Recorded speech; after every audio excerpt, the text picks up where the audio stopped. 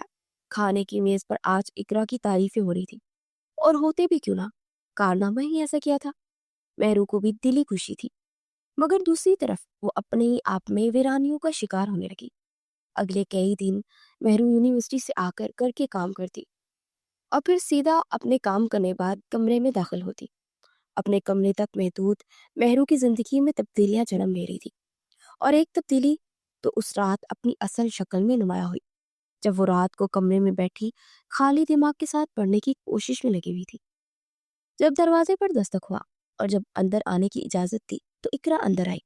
مہرو کو پڑھتے دیکھا تو وہ واپس جانے لگی، مگر مہرو نے اسے روک کر اپنے پاس بٹھایا. اقرا معمول کی باتیں کرنے لگی، اور کچھ دیر کے بعد وہ جانے لگی، مگر مہرو کے لگا کہ اقرا کچھ کہنا چاہتی ہے، مگر وہ کچھ کہہ نہیں پا رہی تھی.